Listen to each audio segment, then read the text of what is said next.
Everything happens for a reason. हर चीज के पीछे कोई कारण होता है, भगवान श्री कृष्णा ने कुरुक्षेत्र में कहा था। और इसी चीज को वेस्टर्न फिलोसॉफी में प्रिंसिपल ऑफ सफिशिएंट रीजन कहते हैं। बेसिकली इस प्रिंसिपल का मतलब है कि हर चीज के पीछे एक सफिशिएंट रीजन होना जरूरी है, या फिर बिना सफिशिएंट रीजन के कोई भी चीज हो नहीं सकती।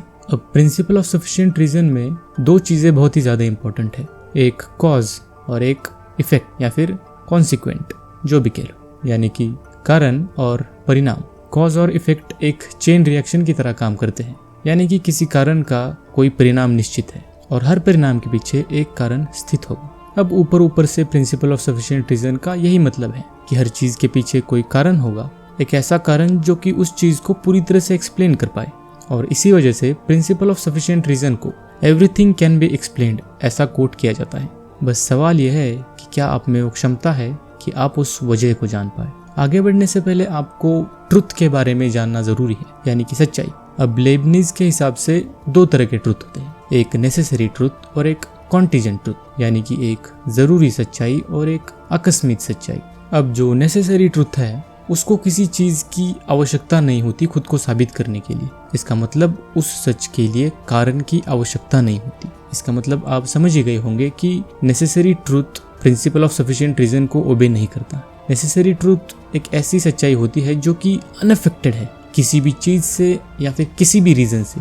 आप एग्जाम्पल के तौर पर ले लीजिए डेथ। हालांकि मौत की कई वजह हो सकती है, लेकिन मौत निश्चित है कि अंत उन चीजों में से है जो किसी वजह की मांग नहीं करती। उनकी निश्चितता उनके स्वभाव में स्थित है। ये हो गया नेसेसरी ट्रुथ। अब contingent truth. Contingent truth basically एक ऐसी सच्चाई जो रिलेटेड है किसी कारण से, यानी कि इसको एक्सप्लेन करने के लिए आपको एक रीजन होना बहुत ज्यादा जरूरी है। और बात आ रही है रीजन की, तो हाँ, contingent truth principle of sufficient reason पर ही बेस्ड है।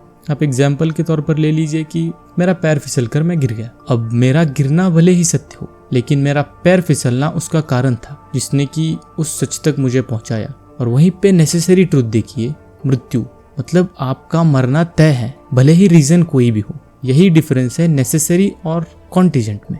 और अगर प्रिंसिपल ऑफ सफिशिएंट रीजन हर चीज के पीछे एक कारण ढूंढता है, तो भगवान के अस्तित्व के बारे में क्या कहना है? क्या प्रिंसिपल ऑफ सफिशिएंट रीजन दे पाएगा कि भगवान है या नहीं?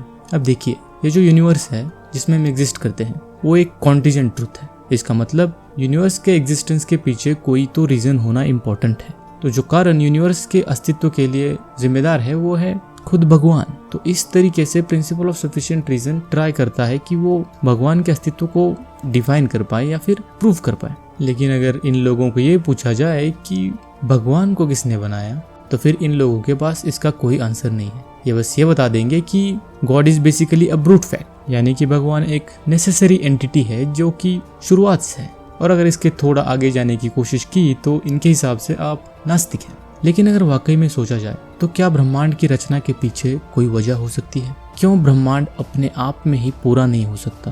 क्यों ब्रह्मांड ही अपने आप में एक नेसेसरी एंटिटी नहीं हो सकता जो कि शुरुआत से है, जिसकी ना कोई शुरुआत है और ना ही कोई अंत? हम अब तक इस ब्रह्मांड के कुछ अंशों तक को नहीं एक्सप्लोर कर पाए, और यही चीज असल में डरने वाली भी बात है। क्योंकि अगर आप अब तक कुछ अंश ही जान पाए हैं ब्रह्मांड के बारे में, तो आपकी इतनी औकात ही नहीं है कि आप कह पाए कि भगवान है ही नहीं।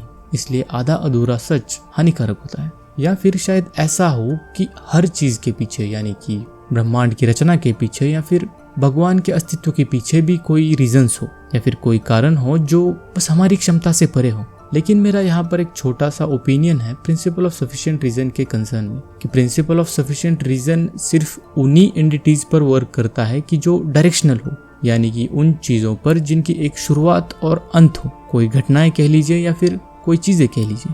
सर्कुलर एंटिटीज मानो जिनका ना ही कोई अंत हो और ना कोई आरंभ, एक सर्कल की तरह, उन चीजों पर कोई रीजन अप्लाई ही नहीं कर सकता।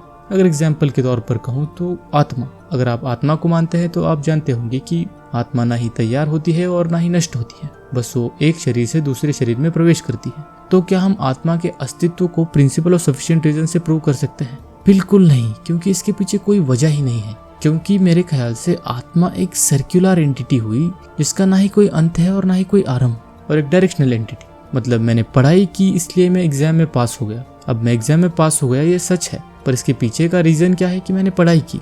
अब मैं इसके अंत तक नहीं जाऊंगा क्योंकि इसका कोई अंत है ही नहीं, ना ही ब्रह्मांड का, ना ही भगवान का, और ना ही हमारी सोच का। तो क्या इस हिसाब से प्रिंसिपल ऑफ सफिशिएंट रीजन एक खोखली थ्योरी है? तो मैं कहूँगा नहीं।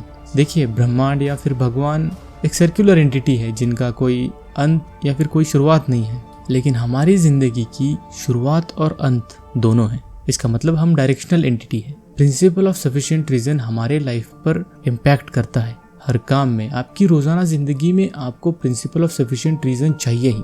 हर चीज के पीछे वजह का होना इम्पोर्टेंट है, और जितना मुश्किल काम उतना ही दृढ़ और निश्चित कारण होना चाहिए, तभी आप वो काम कर पाएंगे। सर जॉर्डन पीटरसन ने भी कहा है कि one who has why can bear any how. हर चीज को ले लीजिए, चाहे आपको बड़ा बनना हो, अमीर बनना हो, यशस्वी बनना हो, हर चीज के लिए आपको वो वजह चाहिए होगी जो आपको हर तकलीफ से ले जाने की क्षमता रखे।